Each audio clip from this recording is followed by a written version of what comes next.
Hello YouTube, welcome back to another episode of Kincaid Kreations. As per the usual, I am your host Kincaid, and I would like to say thank you all for all of the love and support that you've given me. All the views, the likes, the comments, subscriptions, anything and everything. I really do appreciate every single bit of it. You guys are why I do this. Just being able to share with you how to make these figures when maybe you don't have the money, or you just have enough lying around that you want to make some from something that may not have been what you wanted or could have been better by your standards. So, thank you all. I really do appreciate it. Now today, I have for you the main character of the Persona 5 video game. This guy is known as Joker or Akira or Ren. He's got a bunch of different names. But I always just try to go by Joker or Akira, because those are my personal favorite two names for him. But anyways, if you're wondering how to make this, it's pretty simple. You just need the General Hux, I believe it is, torso and legs from Star Wars, a pair of black arms, bright fire, well, not fire, but bright regular red hands, not maroon, because that's too dark. Whoops. And then for the coat, what you want to do, and you don't have to do this, I just did it because overkill detail. You'll take a cape and you want to cut out little sleeve holes. It's difficult to manage, but it's not impossible to do. But to cut them out, you'll want to fold the cape kind of in half-ish and cut the sleeves with a pair of scissors. But you got to be careful. And kids, if you're watching this, don't do it without a parent present and typically helping to make sure no accidents happen. So for the head and the hair, the head is from well, a bunch of different sets, but it's common in the Star Wars ones. Currently there's a set with an A-Wing and with C-3PO in it that has this head on the A-Wing pilot, so that's one place you can get it. The hair, just a regular Cole hair, the kind of swept over look from a bunch of different sets as well. I can't think of any offhand, but it's the hair that they had for Cole from Ninjago before they did the movie. So that's one place. The pistol is in a bunch of different sets, typically the Marvel ones. And I wanted to give him this one instead of the one with like the two-barrel look, because this looks more like what he uses in the game. Pardon me.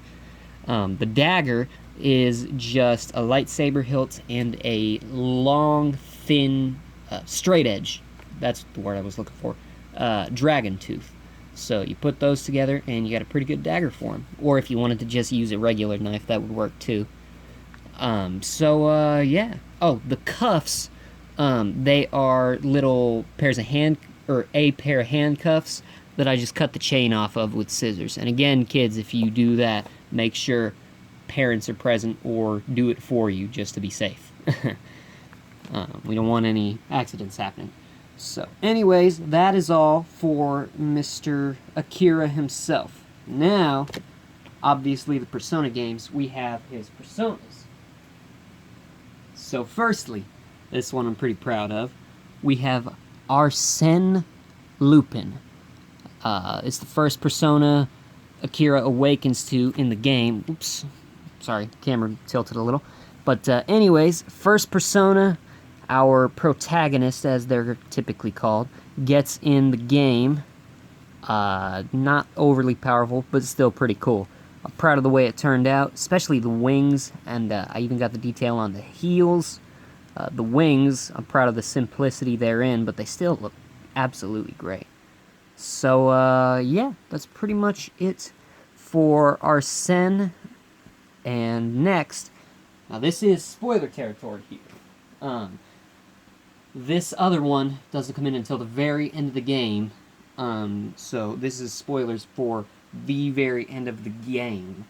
So, I warn now, if you don't plan on sinking in the 100 hours of it, or if you plan on just watching a walkthrough or something,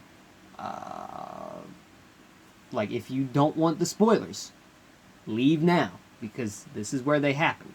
This is a massive, tremendous spoiler for the end of the game. So, click off, go watch something else, just warning, this is massive spoilers. Okay, so, now that that disclaimer is out of the way, give me a moment here, because this thing is so huge that I've got to actually hold my camera back to be able to show it properly.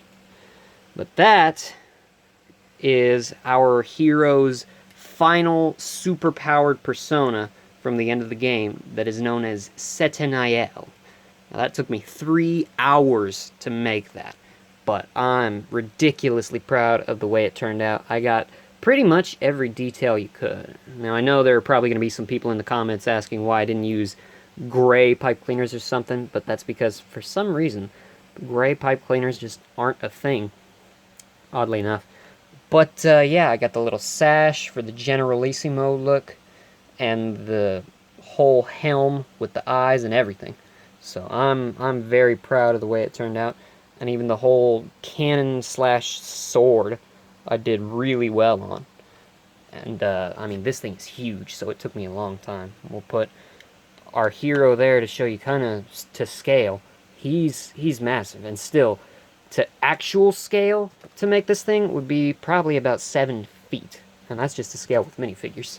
Because dude was like the size of a skyscraper. So, but, yeah, that is Setanael. So, to those of you watching, thank you all for joining me once again in Kincaid Kreations. This was Joker from Persona 5. So, thank you all for all the love, support, and everything once more. I'd say that's it. So, thank you guys.